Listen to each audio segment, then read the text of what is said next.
প্রাচীনকালে একটা সময় ইটালির রাজা হুমকির মুখে পড়ে যায় ছিল না। অন্যদিকে তার কোনো ছেলে সন্তানও ছিল না যে রাজার মৃত্যুর পরে রাজ্যের দায়ভার সামলাতে পারে। শুধু একটা মেয়ে ছিল। এটা ভেবে রাজা ভীষণ দুশ্চিন্তায় ছিল যখন মার্ক পোলো নামের একজন ব্যক্তি তাকে ভারতের এক মহান রানীর গল্প শোনায়। সেটাই ইটালির রাজা ধারণা পুরোপুরি পাল্টে যায়। কি এমন করেছিল সেই রানী, সেটাই জানাবো আমাদের আজকের গল্পে। আজকে আমি আপনাদের শোনাবো 2015 সালে মুক্তির প্রাপ্ত একটি অসাধারণ ইন্ডিয়ান মুভি রুদ্রাণী দেবীর গল্প। তবে এই মুভিটা কোনো গল্প বা কাল্পনিক নয়। বাস্তবে ভারতে এক রানী ছিল যার জয়গান সারা বিশ্বে ছড়িয়ে পড়েছে। হ্যালো গাইস, কেমন আছেন সবাই? আসলাম এইচডি বাংলা মিডিয়া। আর দেরি না করে সেই রানীর অসাধারণ জীবন কাহিনী আপনাদের শোনাবো। যাক, গল্পের শুরুতে আমরা মার্ক পোলো নামের একজন মহান ব্যক্তিকে দেখতে পাই, যে জীবনে 25টা বছর বিভিন্ন দেশ ঘুরে বেড়িয়েছে এবং সেখানকার ইতিহাস জেনেছে। তাদের মধ্যে ভারতে ছিল একটা সময় ইটালির রাজা ভীষণ দুশ্চিন্তা পড়ে যান, কারণ জেনেভার রাজা ইটালির উপর হামলা করার প্রস্তুতি নিচ্ছিল। তাই সে মার্ক পোলোর কাছে এই ব্যাপারে পরামর্শ চায়। তখন তার কি করা উচিত? তার সবচেয়ে বড় সমস্যা যে তার কোনো উত্তরাধিকারী ছিল না, অর্থাৎ তার কোনো ছেলে সন্তান ছিল না, শুধু একটা মেয়ে ছিল, আর তার বয়সও হয়ে গিয়েছিল অনেক বেশি। তখন মার্ক পোলো তাকে ভারতের এক মহান যোদ্ধার ইতিহাস শোনায়। সেই সময় কালকিও নামক ভারতে এক বড় রাজা ছিল।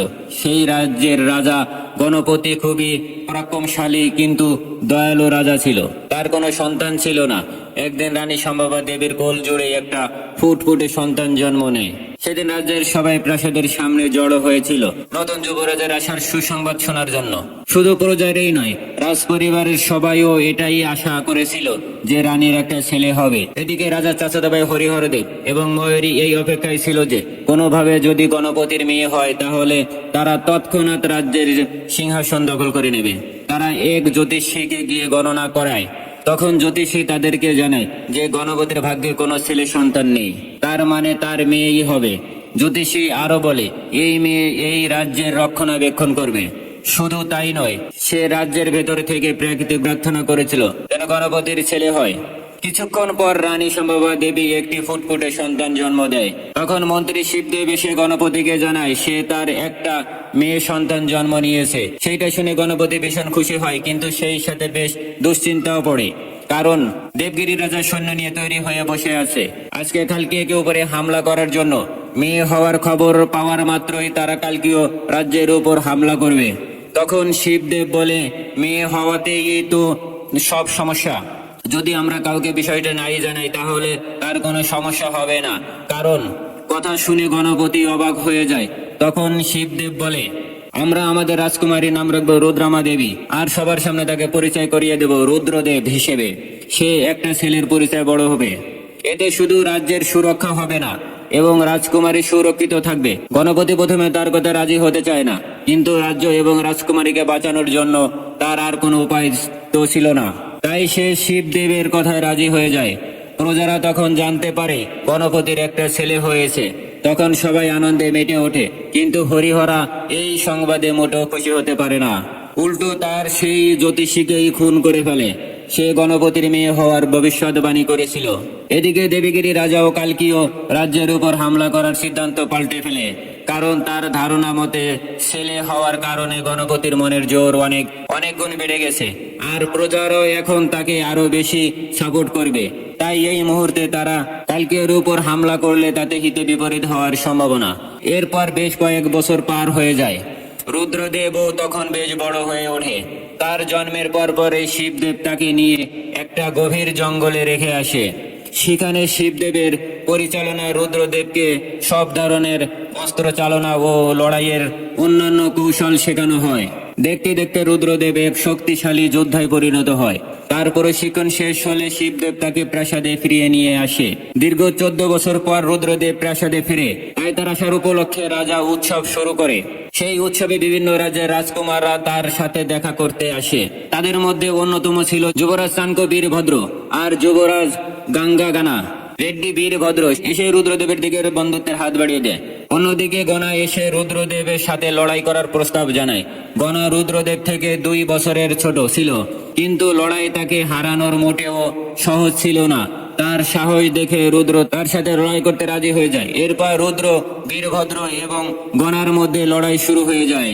লড়াই শেষে রুদ্র গণনাকে বলে, আমার সামনের মতো যদি কেউ থাকতে তাহলে সেটা তুই। সেটা শুনে গণা খুব খুশি হয়, সেখান থেকে চলে যায়। এরপর বীরভদ্র রুদ্রকে বলে, চলো আমরা পাহাড়ের দিকে ঘুরে আসি। চলো আমরা পাহাড়ের দিকটা ঘুরে আসি। কিন্তু রুদ্র রাজি হয় না, কারণ তার বাড়ি থেকে বেরোবার অনুমতি ছিল না। তবুও বীরভদ্র তাকে জোর করেই নিয়ে যায়। যদিও রুদ্র 14 বছর ওই পাহাড়ি এলাকাতেই কাটিয়েছে, কিন্তু সে কখনোই সেখানকার সৌন্দর্য দেখার সুযোগ পায়নি। তার পুরোটা সময় প্রশিক্ষণে কেটে গেছে। তাই সেই দিন বীরভদ্রের সাথে সেখানে গিয়ে তার ভীষণ ভালো লাগে। সেখানে হঠাৎ পাহাড়ের গায়ে রুদ্র একটা মেয়ের মূর্তি খোদাই করা দেখতে পায়। রুদ্র ভীষণ অবাক হয়ে যায়। তখন বীরভদ্র সেখানে গিয়ে ওই মূর্তিটার তারিফ করতে শুরু করে। আসলে মূর্তিটা এত সুন্দর ছিল যে তার প্রশংসা না করে পারা যায় না, যেন কোনো স্বর্গের অপ্সরা ছিল। মূর্তির প্রশংসা শেষে রুদ্র ঝর্ণার পানিতে গোসল করতে থাকে। শুনে রুদ্র অবাক হয়ে, কারণ তাকে কখনোই এমন খোলামেলা জায়গায় গোসল করতে দেওয়া হয়নি। মূলত রুদ্র জানতই না যে সে একটা মেয়ে। সে সবসময় নিজেকে ছেলেই মনে করত, কিন্তু সেই দিন তার কাছে কিছু বিষয় খুব অদ্ভুত লাগে। তাই সে সেখান থেকে দ্রুত প্রাসাদে ফিরে আসে। প্রাসাদে ফিরে তার শরীরের কবজাটা খুলে আয়নায় দাঁড়িয়ে দেখতে থাকে মেয়েদের মতোই, কিন্তু সে তো ছেলে। সে কিছুই বুঝে উঠতে পারছিল না। এরই মাঝে হঠাৎ সে তার পা দিয়ে রক্ত গড়িয়ে যেতে থাকে। সেটা দেখে রুদ্র ভয় পেয়ে তার মায়ের কাছে চলে যায়। তার মা এই অবস্থা দেখে বুঝতে পারে যে তার মেয়ে সাবালিকা হয়ে গেছে। তখন রুদ্রা প্রথমবার জানতে পারে সে যে একটা মেয়ে, তার নাম রুদ্রামা। সেই সময় শিব তাকে পুরো ঘটনা খুলে বলে যে কেন তাকে এতদিন ছেলে হিসেবে লালন পালন করা হয়েছে। রুদ্রামা যেহেতু এখন সাবালক হয়েছে, তাই গণপতি তার রুদ্রামার আসল পরিচয় মানুষের কাছে গোপন রাখতে চায় না, কারণ সে বুঝতেই পারছিল যে কোনো একদিন এই রহস্য সবার সামনে আসবেই। কিন্তু রুদ্র তার বাবার কথায় রাজি হয় না। ছেলে আর তাদের সামনে এসে বলে, তোমরা যে কারণে আমাকে এতদিন ছেলে হিসেবে লালন পালন করেছো, সেই উদ্দেশ্য সফল না হওয়া পর্যন্ত আমি রুদ্র হয়েই থাকবো। এরপর থেকে রুদ্রমা নিজের আসল পরিচয় আর অস্তিত্বকে ভুলে গিয়ে রুদ্র হিসেবেই দিন কাটাতে থাকে। কিন্তু তাকে মানুষের সামনে যেতে দেওয়া হতো না। একদিন প্রাসাদ প্রাঙ্গণে একটা প্রতিযোগিতায় আয়োজন করা হয়। সেখানে একটা মাতালা হাতিকে নিয়ে আসা হয়। যে এই হাতিকে বশ করতে পারবে সেই প্রতিযোগিতায় জিতে যাবে। তখন হরিহরের শালা নাগদেবের প্রতিযোগিতা নামে, কিন্তু সে মুহূর্তের মধ্যেই কুপকাত হয়ে যায়। তখন হরিহর খুব কৌশলে সেখানে রুদ্রের কথা বলে, আর সবাই তাকে উস্কানি দেয় যে রুদ্রের মতো মহান বীরের এই প্রতিযোগিতাতে অংশ নেওয়া উচিত। সেটা শুনে সবাই রুদ্রকে দেখার জন্য উত্তাল হয়ে ওঠে। রুদ্রকে সামনে আনার কথা শুনে গণপতি ঘাবড়ে যায়, কিন্তু শিবদেবের রুদ্রের উপর সম্পূর্ণ বিশ্বাস ছিল, তাই সে রুদ্রকে ডাকিয়ে আনে। এরপর রুদ্র তার অসাধারণ কৌশলের মাধ্যমে হাতিটাকে বশ করে ফেলে। সেই লড়াইয়ে তাকে কোনো হিংসের থেকে কম মনে হচ্ছিল না। সেটা দেখে গণপতিও ভীষণ খুশি হয়। এদিকে রুদ্রের সাহস এবং সৌন্দর্য দেখে মুগ্ধম্মা নামের এক রাজকুমারী তার উপর ফিদা হয়ে যায়। সে রুদ্রকে বিয়ে করার স্বপ্ন দেখতে শুরু করে। অন্যদিকে রুদ্রের ব্যাপারটা জানতে পারে দেবগিরির বর্তমান রাজা মহাদেব তাকে হারিয়ে কালীয় রাজ্য দখলের জন্য পাগল হয়ে ওঠে। তবে সে ভালো করেই জানতো যে তারা সরাসরি কালীয়র উপর অ্যাটাক করে রুদ্রের সাথে জিততে পারবে না। তাই তারা অন্য একটা প্ল্যান বানায়। নদীর মধ্যে কালীয় রাজ্যের প্রজারা পানি পেত। মহাদেব সেই নদীতে বাদ দিয়ে দেয়, যাতে কালীয় রাজ্যের প্রজারা পানির অভাবে কষ্ট ভোগ করে আর দুর্বল হয়ে পড়ে। সেই প্ল্যান অনুযায়ী নদীতে বাঁধ বানানো হয়, আর তাতে কালীয় রাজ্যে দুর্ভিক্ষ নেমে আসে। পানির অভাবে প্রজারা ঠিকভাবে ফসলও ফলাতে পারছিল না। সেই কারণে খাদ্য ও পানির অভাবে তারা অতিষ্ঠ হয়ে পড়ে।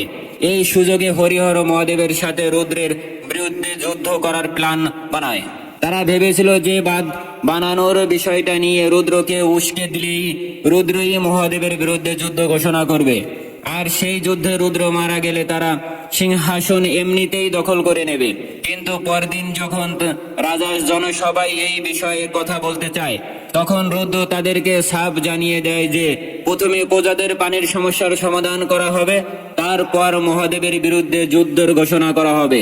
সেটা শুনে হরিহরের মুখ একবারে চুপসে যায়। রুদ্রকে রাজি করাতে না পেরে তারা সামন্তদেরকে রুদ্রের বিরুদ্ধে উস্কে দেয়। তখন সামন্তরা রাজসভা সেরে চলে যায়, কিন্তু তাতেও রুদ্র নিজের সিদ্ধান্ত পরিবর্তন করে না। এরপর সে নিজেই প্রাসাদের কাজে গিয়ে জানতে চায় যে তাদের কি সমস্যা।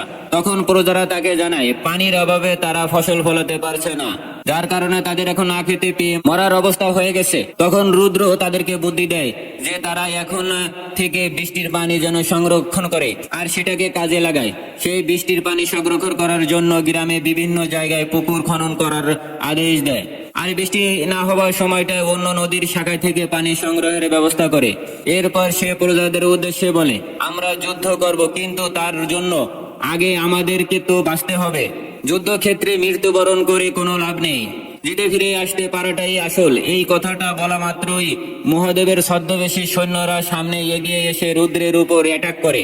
তখন রুদ্র তার সেনাদের নিয়ে সাহসিকতার সাথে মহাদেবের সৈন্যদের পরাজিত করে। এরই মাঝে সেখানে অনেক বৃষ্টি শুরু হয়। বৃষ্টি দেখে প্রজারা আনন্দে মেতে ওঠে। আর পরদিন জনসভায় হরিহর বলে, গতকাল মহাদেবের সেনারা আমাদের রাজ্যে ঢুকেছে, আগামীকাল যে তারা আমাদের প্রাসাদে ঢুকে পড়বে না তার তো কোনো গ্যারান্টি নেই। সুরক্ষা ছাড়াই আমরা কিভাবে বাঁচবো? সেটাই শুনে রুদ্র বলে, হ্যাঁ তুমি ঠিক বলেছো, সুরক্ষা ছাড়া তো বাঁচা সম্ভব নয়। হরিহরা সুরক্ষা বলতে মূলত মহাদেবের সাথে যুদ্ধের দিকে ইঙ্গিত করছিল, কিন্তু রুদ্র সবাইকে অবাক করে দিয়ে বলে, আমরা রাজ্যের সুরক্ষার জন্য 7টা দেয়াল তৈরি করব, যেগুলোর মধ্যে থাকবে পাথরের দেয়াল, শুকনো কাঠের দেওয়াল, ইটের দেওয়াল আর কাটার দেওয়াল, আরো অনেক কিছু। রুদ্রের আদেশে সেই দিন থেকে দেওয়ালের কাজ শুরু করা হয়। কয়েক মাসের মধ্যেই 2টো দেওয়াল তৈরি হয়ে যায়। সেই খুশিতে রাজ্য উৎসবে আয়োজন করা হয়। সেই সাথে সেখানে গানার নাচাতো ভাই বারধার রেডিকে পাশের রাজ্যের রাজকুমারী অনামিকার সাথে বিয়ে দেওয়ার ঘোষণা করা হয়, যাতে রাজ্যগুলোর মধ্যে সম্পর্ক আরো ভালো হয়। সেখানে ঘোষণা দেওয়া হয়, এই যে রাজকুমার প্রাঙ্গণের কিল্লার শীর্ষে চড়তে পারবে তাকে বীর বিক্রম উপাধি দেওয়া হবে। সেটা শোনা মাত্রই বারধারা চলে যায় নিজের সাহসিকতার প্রমাণ দিতে, কিন্তু কিছুদূর বিয়ে উঠতে না উঠতেই তার সাহস শেষ হয়ে যায় আর সে নিচে পড়ে যায়। তখন বারধারার বাবা বলে, প্রতিযোগিতার পরে দেখা যাবে, আগে এসো বিয়েটা করে নাও।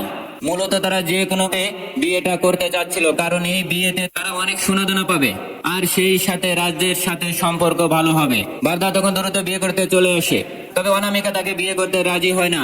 সে বলে, ভারতের কোন রাজ্যে কি এমন কোন সাহসী পুরুষ নেই যে কিল্লায় উঠতে পারে? ঠিক সেই সময় সেখানে এসে পৌঁছায়।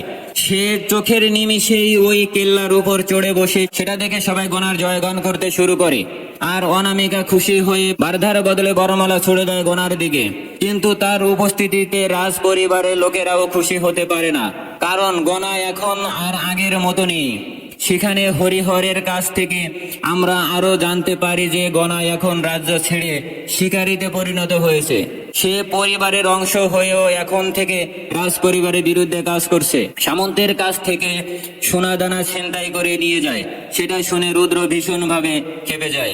সে রাগের মাথায় গনাকে প্রশ্ন করে, তুমি এখানে কেন এসেছো? তখন গনা বলে, আমার বাবা আমার চাচা খুব কৌশলে মেরে ফেলেছে, যাতে সে সিংহাসন হাসিল করতে পারে। আমার সাথে হওয়া অন্যায়টা আমি মেনে নিয়েছি, কিন্তু আমার সামনে অন্য কারোর সাথে অন্যায় হবে সেটা আমি মেনে নিতে পারবো না। এইখানে একটা মেয়েকে তার ইচ্ছার বিরুদ্ধে বিয়ে দেওয়া হচ্ছে, এই বিয়ে আমি কখনোই মেনে নেব না। এটা শুনে অনামিকা বলে ওঠে, তুমি ঠিক বলেছো, আমি এই বিয়েতে রাজি না, কিন্তু বারধা আমাকে ছাড়বে না, তুমি আমাকে এর হাত থেকে বাঁচাও। সেটা শুনে গনা তৎক্ষণাৎ বারধাকে ঘোড়ার পিঠে নিয়ে সেখান থেকে পালিয়ে যায়। সেই সাথে সেই সোনাদানা গুলো নিয়ে যায়। বিয়ের জন্য যেটা হাতাতে চেয়েছিল সেইটা দেখে রুদ্র আরো বেশি রেগে যায়, আর গনাকে ধরার জন্য বীরভদ্রকে তার পিছনে পাঠিয়ে দেয়। বীরভদ্র তখন তার পেছন পেছন জঙ্গলে চলে যায়। সেখানে গনার লোকেরা তার উপর অ্যাটাক করে, কিন্তু বীরভদ্র সাহসিকতার সাথে তাদের সাথে লড়াই করে তাদেরকে পরাজিত করে। এরপর সে সেখানে বর্ধাকে মুমূর্ষু অবস্থায় পড়ে থাকতে দেখে। তখন সে বর্ধাকে বাঁচানোর জন্য গনাকে না মেরে সেখান থেকে ফিরে আসে। পরের দিন ছিল কুমুদের উৎসব। সেই দিন মেয়েদেরা নিজের মনের ইচ্ছে পূরণ করতে পারত। বছরের এই একটা দিন তাদেরকে কোনো কাজেই বাধা দেওয়া হতো না। তাই সেদিন মেয়েরা মদ খেয়ে নিজেদের মনের কথাগুলো বলতে শুরু করে। গণনাক্রমে রুদ্র আড়াল থেকে সেই কথাগুলো শুনতে পায়। এরপর সে নিজের ঘরে গিয়ে ছেলেদের সাজ খুলে ফেলে। মেয়েদের সাজ গ্রহণ করতে সবসময় ছেলে হিসেবে চলাফেরা করলেও তার মনে কোথাও না কোথাও আজও মেয়ে হয়ে বাজার শখটা জীবিত ছিল। তাই সে ওই উৎসবের দিন তার মনের ইচ্ছা পূরণ করে সে মেয়েদের সাজে রাতের অন্ধকারে একটা গোপন দরজা দিয়ে বাইরে বেরিয়ে অন্যান্য মেয়েদের সাথে উৎসবে যোগ দেয়। সেই উৎসবে নাগদেব মাতাল অবস্থায় এসে পৌঁছায়। সে আড়াল থেকে রুদ্রামাকে দেখে অবাক হয়ে যায়। তার রূপে নাগদেব মোহিত হয়ে যায়, কিন্তু এর আগে সে রুদ্রকে মেয়ে রূপে দেখেনি, তাই সে রুদ্রামাকে চিনতে পারে না। সেখান থেকে রুদ্রামা পাহাড়ের সেই মূর্তিটার কাছে চলে যায়। তাকে দেখে মনে হচ্ছিল যে যেন ওই মূর্তিটাই বাস্তব রূপ। এরপর সেই পাহাড়ের ঝর্ণায় গোসল করতে শুরু করে। এই সময় বীরভদ্র সেখানে এসে পৌঁছায়। সে মূর্তিটার কাছে গিয়ে বলে, এমন সুন্দরী মেয়ে এই পৃথিবীতে থাকা সম্ভব নয়, এটা নিশ্চয়ই স্বর্গের কোনো অপ্সরা। এমন সময় তার চোখ পড়ে রুদ্রামার দিকে। তাকে দেখে বীরভদ্র নিজের চোখকে বিশ্বাস করতে পারছিল না। পাথরের মূর্তিটাই যেন জীবন্ত অবস্থায় তার চোখের সামনে এসে দাঁড়িয়েছে। প্রথম দেখাতে সে রুদ্রামার প্রেমে পাগল হয়ে যায়। সে রুদ্রামাকে জিজ্ঞেস করে, তুমি কে? তোমাকে বিয়ে করতে হলে কোন সংবারে যেতে হবে?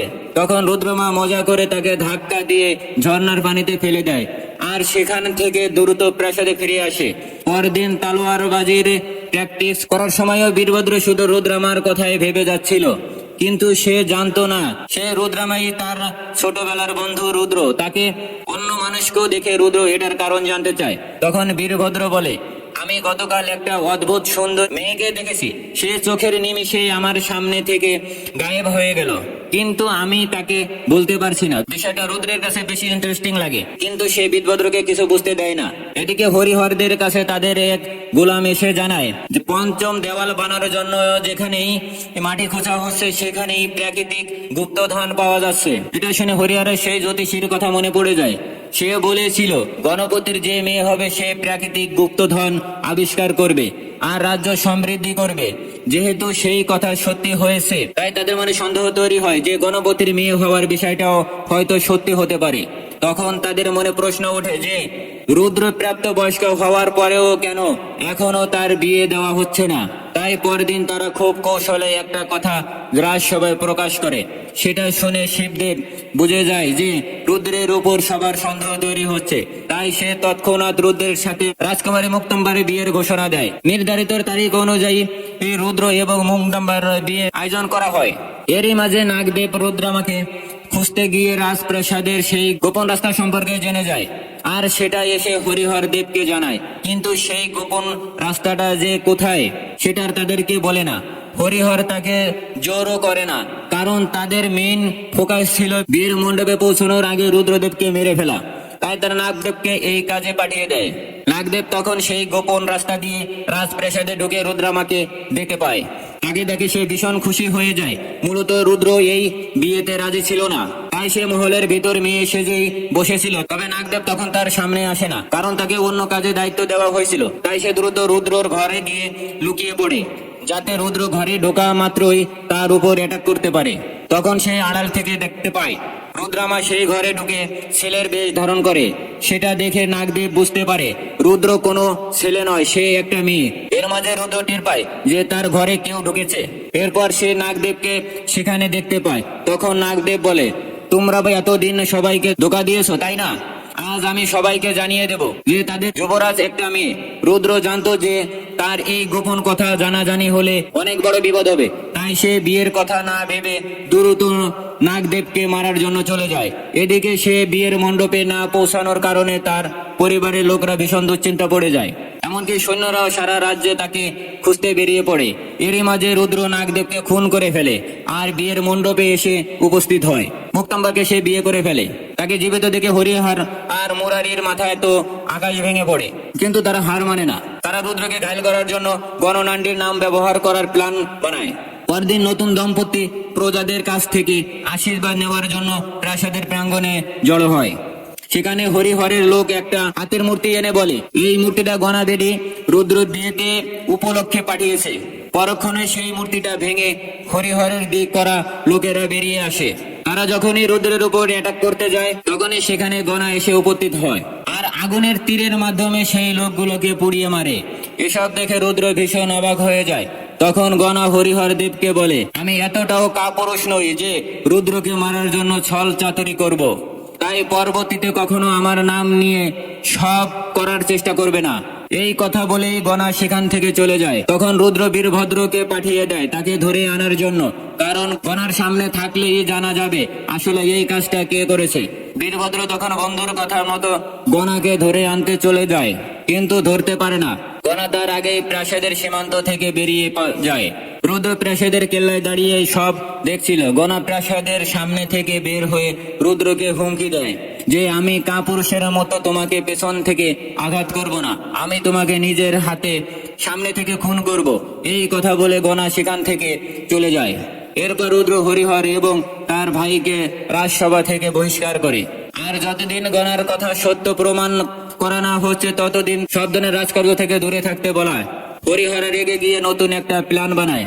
তারা মাদিনিকা নামের একটা মেয়েকে মুকাম্বার দাসী হিসেবে প্রাসাদে পাঠায়, যাতে সে প্রাসাদের সব গোপন তথ্য তাদেরকে জানাতে পারে। এদিকে দেবগিরি মহাদেব ও রুদ্রকে মারার জন্য উঠ পেতে বসেছিল।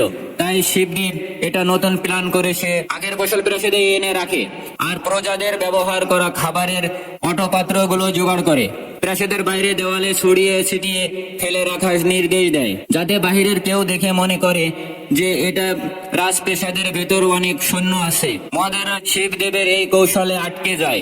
রাজপ্রাসাদে এত সৈন্য উপস্থিত দেখে সে ভয় পেয়ে যায়। সেদিন ছিদ্র রুদ্র তার বাসর রাত। রুদ্র বুঝে উঠতে পারছিল না যে সে এই মেয়েটাকে কিভাবে সবকিছু বোঝাবে। তাই সে মুকাম্বাকে বলে, আমি একটা ব্রত পালন করছি, যতদিন না আমি আমার রাজ্যকে শত্রুদের হাত থেকে মুক্ত করতে পারবো ততদিন আমি বিবাহিত জীবন শুরু করব না।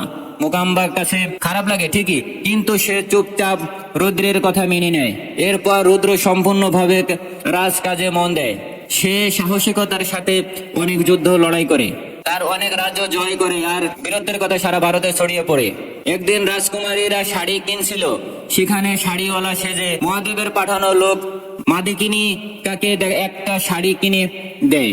সেখান থেকে আমরা জানতে পারি যে মাদিনিকা শুধু হরিহরের হয়ে কাজ করছিল না, সে মহাদেবের গুপ্তচর ছিল। এমন সময় সেনাপতি সেখানে ছুটে আসে, কারণ সে জানতে পেরেছিল যে প্রাসাদে মহাদেবের লোকেরা দ্রুত ঢুকে পড়েছে।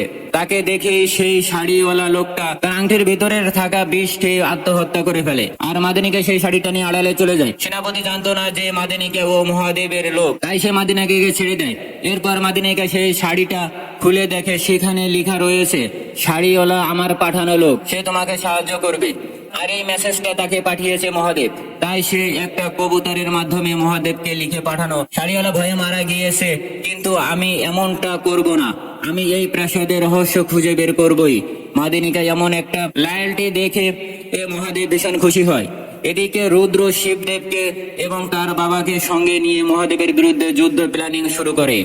তখন সেনাপতি বলে, মহাদেবের সেনার সংখ্যা অনেক বেশি, তাই তাদের সাথে যুদ্ধ করার আগে আমাদের সন্তানদের সাথে যোগাযোগ করতে হবে আর তাদের সৈন্যের সাহায্য দিতে হবে। এটাও শুনে শিবদেব বলে, এইটা করা উচিত হবে না, কারণ সামন্তরা নিজেদের রাষ্ট্র প্রতিষ্ঠাতা করার চেষ্টা চালিয়ে যাচ্ছে। এখন যদি আমরা তাদের কাছ থেকে সাহায্য নিই তাহলে তারা আরো বেশি সুযোগ পেয়ে যাবে। তাহলে এখন কি করা যায়? এইটা নিয়ে সবাই দুশ্চিন্তা করছিল। তখন রুদ্র বলে, আমরা কারো কাছ থেকে সাহায্য নেব না, আমরা নতুন সেনা তৈরি করব। সেই সেনার নাম দেব রুদ্র সেনা, আর সেই সেনা তৈরি করবে বীরভদ্র। সবাই তখন রুদ্রের কথা রাজি হয়ে যায়।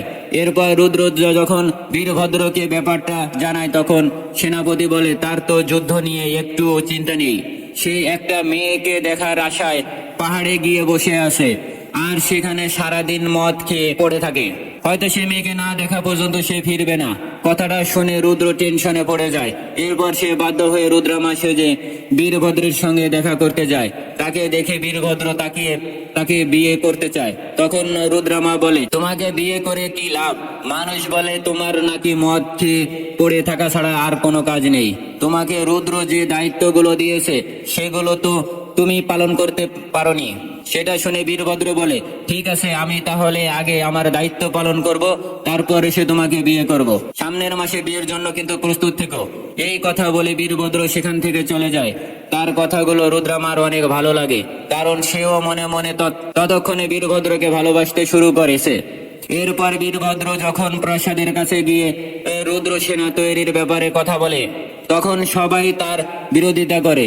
তারা বলে, সামন্তরা যেভাবে আমাদের কাছ থেকে জোর করে কর আদায় করছে, এভাবে চলতে থাকলে কেউ রুদ্র সেনার যোগ দেবে না, গণনা বিড়ির সাথে গিয়ে যোগ হবে, কারণ এই একমাত্র আমাদের সাহায্য করার চেষ্টা করছে। তার কথাগুলো শুনে বীরভদ্র ভীষণ অবাক হয়ে যায়, কারণ রুদ্র অনেক আগেই প্রজাদের কর মাফ করে দিয়েছিল, যাতে তারা ঠিকভাবে ফসল ফলিয়ে জীবনযাপন করতে পারে। কিন্তু সামন্তরা তার আদেশ অমান্য করে লুকিয়ে লুকিয়ে প্রজাদের কাছ থেকে কর আদায় করত। বীরভদ্র প্রাসাদে ফিরে ব্যাপারটা রুদ্রকে জানায়। তখন রুদ্র বলে, গণনা আমাদের প্রজাদের মন জয় করে নিয়েছে, কিন্তু এমনটা চলতে দেওয়া যায় না। এরপর আত্মসাৎ করার ধন সম্পত্তি লুট করে নিয়ে প্রজাদের মধ্যেই বিলিয়ে দিত। এরই মাঝে এক সামন্তক গণাকে খুঁজে বের করে, কিন্তু তার শক্তির কাছে তাদেরকে হার মেনে নিতে হয়।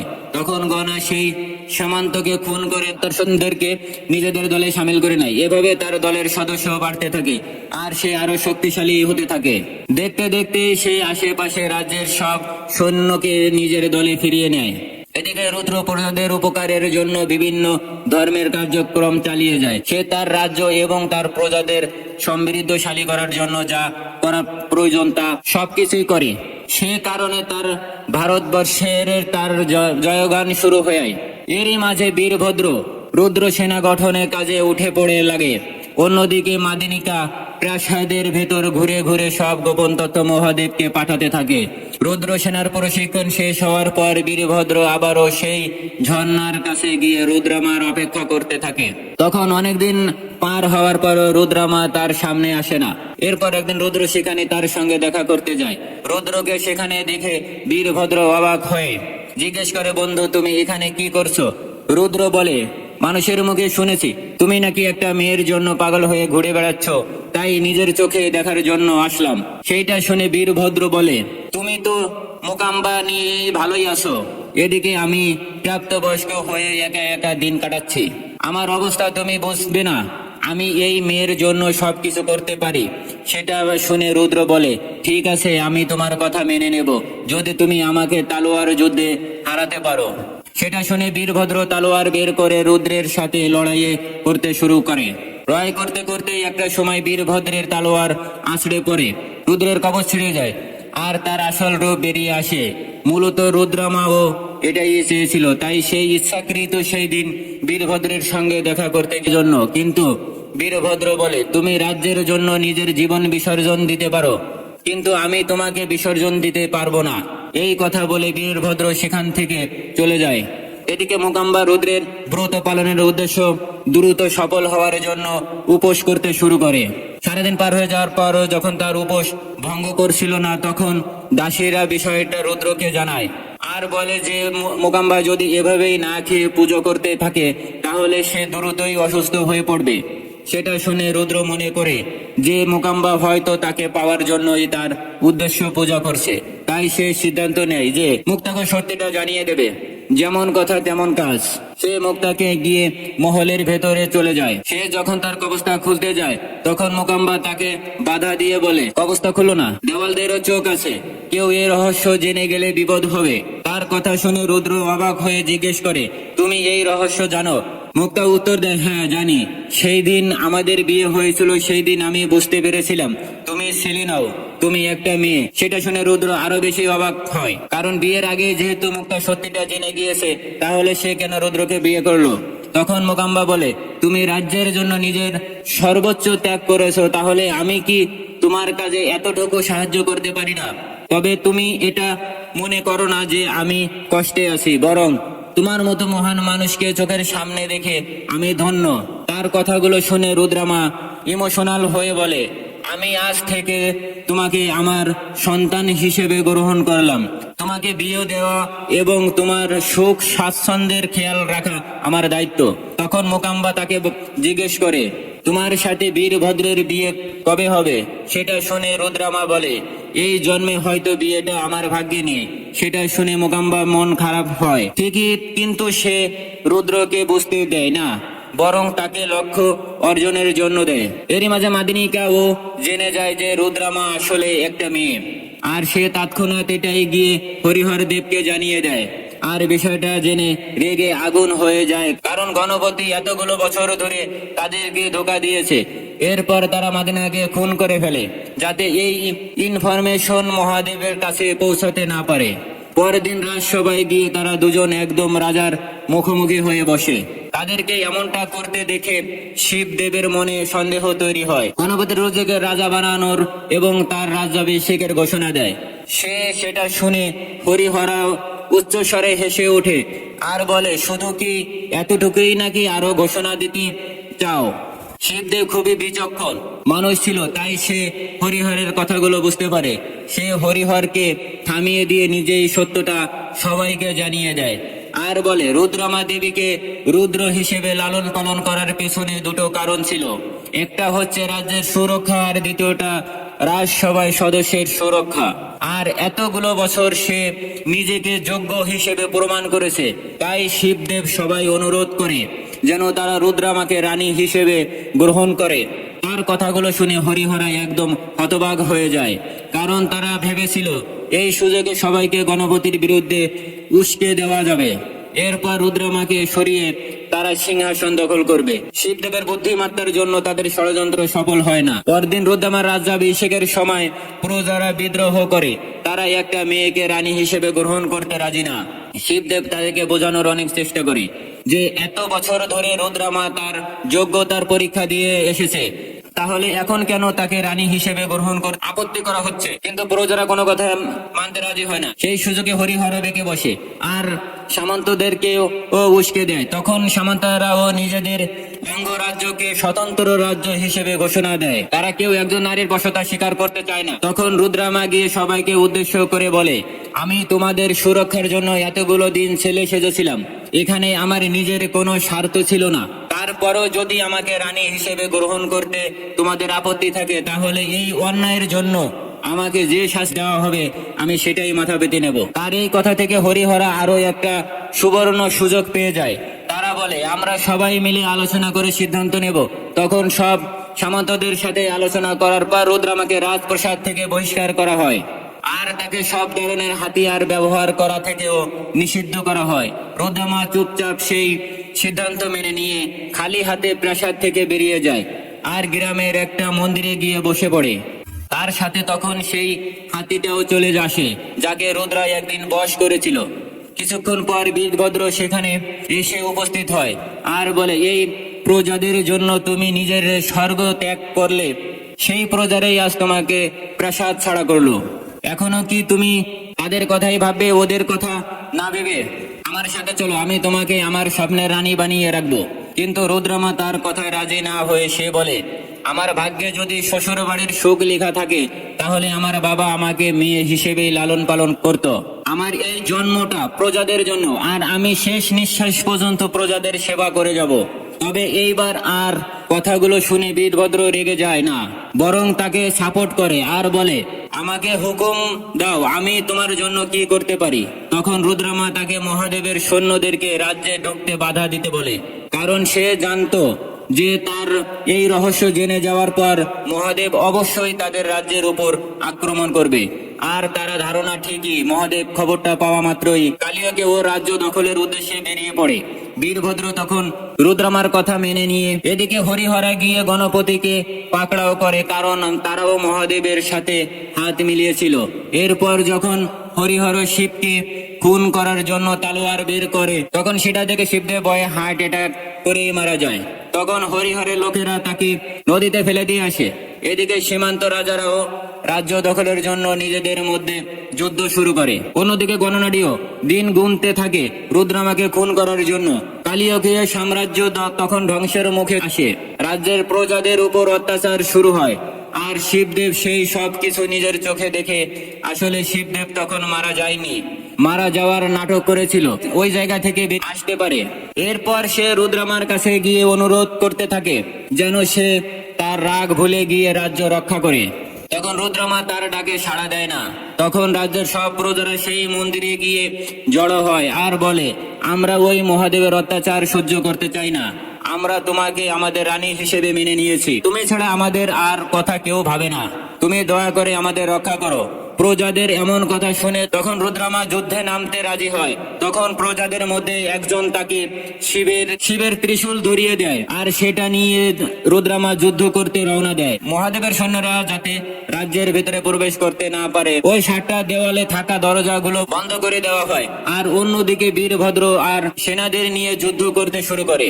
সেখান থেকে বেঁচে যাওয়া সৈন্যরা রাজ্যের ভেতরে ঢোকার চেষ্টা করে। তারা প্রথম দেওয়ালের সামনে আটকে যায়। এরপরে মাঝে সেখানে রুদ্রমা উপস্থিত হয় আর পরের দেওয়ালের উপর বেঁধে রাখা পাথরগুলোর বাঁধন ছেড়ে দেয়। এতে ওই পাথরগুলো পড়ে মহাদেবের অনেক সৈন্য মারা যায়। এরপর বাকিরা যখন ভেতরে চলে আসে তখন রুদ্রমা শুকনো কাঠের তৈরি দেওয়ালে আগুন লাগিয়ে দেয় আর সেই আগুনে পুড়ে আরো অনেক মারা যায়।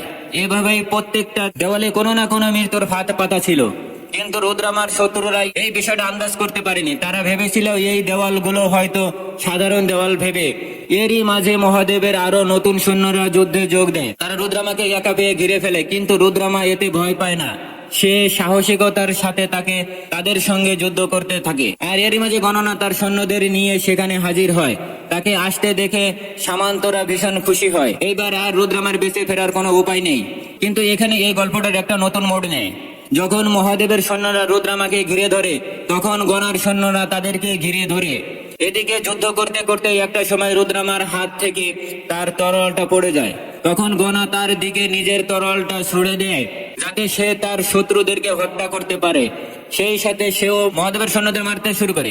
এইসব দেখে সামন্তরা ভীষণ অবাক হয়। তারা বুঝে উঠতে পারছিল না যে গণা হঠাৎ করে রুদ্রকে সাহায্য করছে কেন। এরপর গণা লড়াই করতে করতে হরিহরের সামনে চলে আসে। হরিহর তখন গণার এমন অদ্ভুত আচরণ দেখে ভীষণ আতঙ্কিত। তখন গণা তাদেরকে জানায় যে আসলে কখনোই সে রুদ্রের বিরুদ্ধে ছিল না, বরং সে তো সব সময় রুদ্রকে সাহায্য করেছে। রাজ্য থেকে দূরে গিয়ে সে এই যুদ্ধের জন্য নিজের মতো করে রুদ্র সেনা তৈরি করেছে। শুধু তাই নয়, সে অনেক আগে থেকেই রুদ্রমার সত্যিটাও জানতো, তাই সে সব সময় আড়ালে থেকে রুদ্রমাকে সাহায্য করেছে। আর সেই ধন সম্পত্তি সে লুট করেছে, সেগুলো রুদ্রর মতোই সেই এইগুলো হরিহরের মাথায় আকাশ ভেঙে পড়ে। এরই মাঝে সেখানে বারধা অনামিকার গলায় ছুরি ধরে নিয়ে আসে আর গণাকে ভয় দেখাতে শুরু করে। তবে গণা এক মুহূর্তের মধ্যেই বরদাকে খুন করে ফেলে। সে চাইলে হরিহরকেও মারতে পারত, কিন্তু সে চেয়েছিল রুদ্রমা নিজের হাতে তাদেরকে ফাইনাল শাস্তিটা দিই। এরপর হরিহর আর মুরারি রুদ্রমার সাথে লড়াই করতে চলে আসে, কিন্তু তারা কিছু করে ওঠার আগেই রুদ্রমা তাদের দুজনকে মেরে ফেলে। বাকি থাকলো মহাদেব। তাই গণা চলে যায় মহাদেবের সৈন্যদের সাথে লড়াই করতে আর রুদ্রমা চলে যায় মহাদেবের সাথে লড়াই করতে। গণা চাইলে মহাদেবকে মেরে ফেলতে পারত, কিন্তু সেটা সে করে না, কারণ রুদ্রমা যদি নিজ হাতে মহাদেবকে মারতে পারে তাহলে আবারও প্রমাণ হয়ে যাবে সে যে কালীয় রাজ্যের যোগ্য রানী। মহাদেব আর রুদ্রমার মধ্যে জোরদার লড়াই চলতে থাকে। অবশেষে মহাদেব পরাজয় স্বীকার করে। এরপর ধুমধাম করে রুদ্রমার রাজ্যাভিষেক হয়। সেখানে মহাদেব গিয়ে রুদ্রমার উপর হামলা করতে চায়, কিন্তু সে কিছু করে ওঠার আগেই রুদ্রমা তাকে কুপকাত করে ফেলে।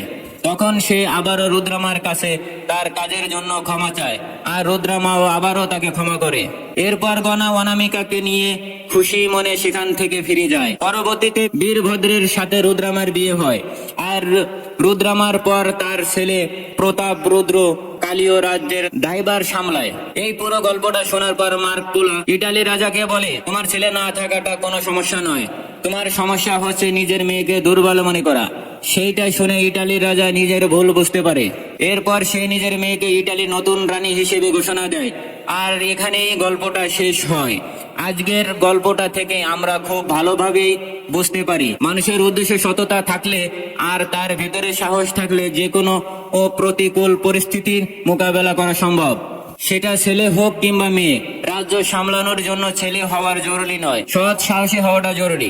আমাদের আজকের গল্প কেমন লাগলো সেটা আমাদের অবশ্যই কমেন্ট করে জানাতে ভুলবেন না। আপনাদের সাথে আমি ছিলাম আসলাম। আজকের বিদায় নিচ্ছি, শীঘ্রই দেখা হবে অন্য কোনো নতুন কোনো গল্প নিয়ে। Subscribe to Aslam HD media and